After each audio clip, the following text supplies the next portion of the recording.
What's good, guys? So today I'm bringing to you a Darklord deck profile, courtesy of my boy Edwin, and let's get right into it. There's a lot of cool cards that came out last week. I know we're going through this crazy thing right now, but I just because we're in a quarantine doesn't mean we can't play Yu-Gi-Oh. I want everybody to really test out all these new cards that came out in Duel Overload. There's some insane cards, some underground cards. Let's talk about two new cards that came out that we're gonna implement in this deck, and then we'll get into the deck list.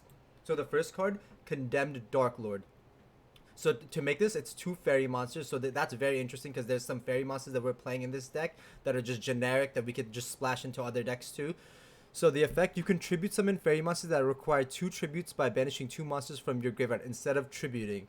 It is still treated as a tribute summon. Cool. You could discard one card, take one Darklord monster from your deck, and either add it to your hand or send it to the graveyard. That's the crazy effect. I love when older decks. This deck is like 5 years old. I didn't play with it. I just literally dropped this deck like 5 years ago. When it came out, it was cool for like a month. But now, it's so nice to see like old support coming back. Duel Overloader has so many just interesting cards such as this. And then the last thing, you can only use this effect of Condemned Darklord once per turn. Once per turn during your end phase, gain 500 life points for each fairy monster on the field. So Darklords work with life points. You pay life points to copy the spells and traps in your graveyard. We'll get into it. And another card we're going to talk about that we're going to play in this deck, a big part of this deck, Artifact Dadga. My god, this card is crazy. Two monsters with different names, so just like any nightmare. When an effect of another card on the field is activated, quick effect, you could set one artifact monster from your hand or deck to your spell and trap zones as a spell, but destroy it during your opponent's next end phase. During your opponent's turn, if this link summon card is destroyed, you can special summon one artifact monster from your graveyard in defense position. So this card is a generic, easy way to search out your Scythe. Now let's get into the deck profile. Okay, to start off, we're gonna play Darklord Ukobak. So when I saw this card, I really didn't remember playing this back then in the days. I think this is relatively new. I think this card came out and nobody just really like looked at it. So this card, if this card is normal or special summon, you could send one Darklord card from your deck to the graveyard. Interesting, because a lot of the spells and traps you're gonna be recopying them, like I said. Then Darklord Ixchel. With a lot of these effects, I'm just gonna paraphrase because they do have a lot. If you guys want to slow down or look these up, you guys can. So this is the card.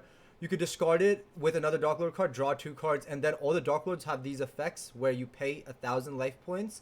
All the newer ones have this effect to pay 1,000 life points to copy one of the spells or traps, and these are all quick effects. Then Darklord Superbia. This is one of the original Darklords. It came out before any of the new support or even in this era, like in not before anything was there. Before Darklords were even a thing, there were just Superbia and one other thing. When this card is special summoned, you could revive one fairy monster from your graveyard, which is very interesting because you could summon back the Darklord Christia. And then Darklord Zerado, who, if you have four or more dark monsters with different names, you could tribute summon this card by tributing one dark monster, and then you can pitch any dark monster from your hand to the graveyard to destroy all monsters your opponent controls. Very nice spot removal, old card. I love seeing these cards. These cards have sick artwork. And then Darklord Nastin. You can discard two other Darklord cards, special summon this card from your hand. You could pay 1,000 life points, copy the spell or trap, and then it has one more effect. No, it's just the special summon effect. So this card's kind of neg. I always hated that card, I remember. And then the last one, Darklord Amdusk. You could discard this card and one Darklord card, then target one Darklord card in your graveyard, add it to your hand. Interesting. And then like I said, all the bigger Darklords, Amdusk, Ixchel, and Nastin, have the effect where you could pay 1,000 during either player's turn to copy the spells and traps. And that's really one of the key parts of this deck. This deck is just this crazy deck that just turbos through. You'll be drawing like 10 cards, 10, 15 cards the first turn, and you'll just try to set up this board with two spells or traps or two monsters on the field, or even Darklord Christia. So it has a lot of soft locks. This is very, very similar to a control deck, but now we have some extra consistency due to the Link monster I showed you guys and the cool new play with the Scythe. Now let's get into the next package. The Trickstar cards. I think the Trickstar cards are a perfect fit in this deck. We're playing 3 Candida, 2 Korobane. You can play around with the Korobane numbers. This is just a rough draft. I've been testing it, and my friends have been testing it. It's a cool deck, and the Trickstar cards really just let you get into any of the two new Link monsters, the Condemned Darklord or the Artifact Dadga. And that's just crazy because then the Trickster cards essentially just pivot into your Darklord cards now. And we've never had a way to just search out Darklord cards other than the spell. So that's really nice. I think that this is definitely like a big consistency booster for the deck. And then the one of Arklord Christia, you could go without playing this card, but I do think the chances of just dropping it is really cool. And just opening Candina sets up 4 fairies in your graveyard, so that's always nice. You in the past they've played 3 copies, they played 1, they played 0. You can decide, but I do think it warrants the play because it's just crazy. I don't think decks really have an out to it game one. And then the best hand trap Gamma with the one driver. I think Gamma is the best hand trap in this deck because you never put a monster onto the field before you start playing. So you'll always just activate all of your spells, all of your draw cards. You'll activate your Darklord Ixchel to draw cards, and those are the only cards that people are really gonna use Ash Blossom, Droll, and Lockbird, popular hand traps like that on, and that's when you could hit them with the Gamma, and the Gamma can pivot also into your Artifact Link monster Dadga because it's a generic, just 2 monsters with different names. And then the final monster, Artifact Scythe. And the Scythe is meant for the play with Artifact Dadga. I'll get onto how you actually set it up because you do still have to pop it, but there is a way for the engine itself to pop this card, which is crazy to me. You can just set up Scythe so easily in this deck.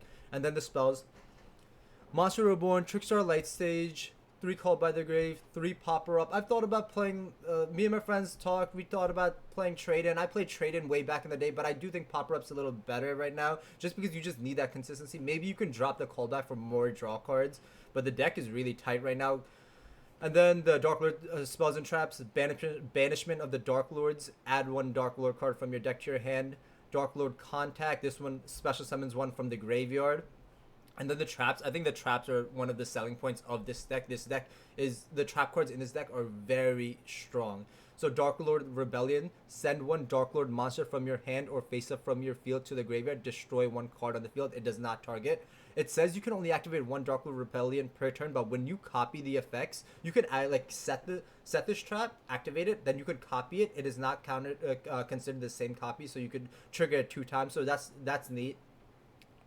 And then Darklord Enchantment, send 1 Darklord monster from your hand or face up field to the graveyard. Take control of 1 face up monster your opponent controls until the end phase. I really wish this card didn't target, but it does. It's still fine. It's Snatch, Seal, Change of Heart for 1 turn. It's not bad.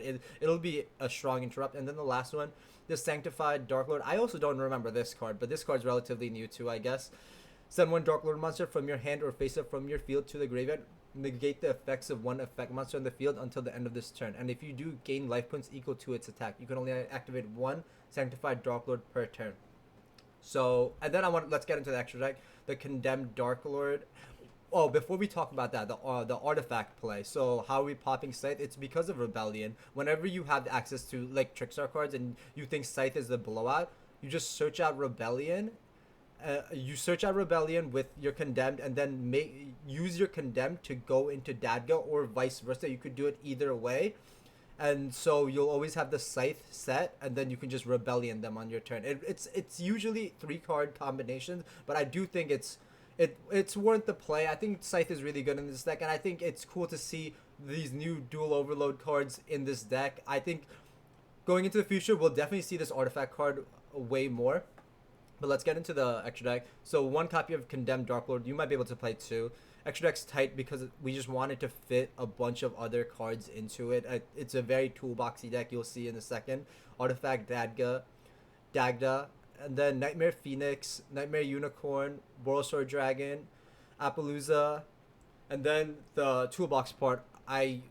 My friend just really went all in on all the different rank 8s you can play because this deck is a rank 8. It's so easy to rank 8. Whenever you summon Superbia, you're just gonna rank 8. So Dingirisu, Felgran, number 22 Zombie Stein, Galaxy Eyes Full Armor Photon Dragon, and the Galaxy Eyes Cypher Dragon package, Lancelot, and then the Sanafon Sky Prison, Hope Harbinger, and then the Omega just in case if you ever want to make it with the Gamma. Usually you'll go into your the Artifact Dagda because it's how insane that card is. And then the side deck, I'll go over it real quick. Nibiru, Dark Ruler, Eradicator, Evenly, Impermanence. That's always due to change now that now that I don't have any locals to really go to, and then most of you guys don't. Most of us are going to be playing online for the next few weeks.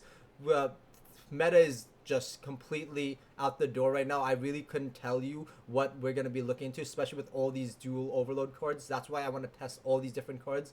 I know this deck isn't going to be a top tier deck, but this is just an example of a way we can use some of these new link monsters we got, and we got a ton of them this whole week.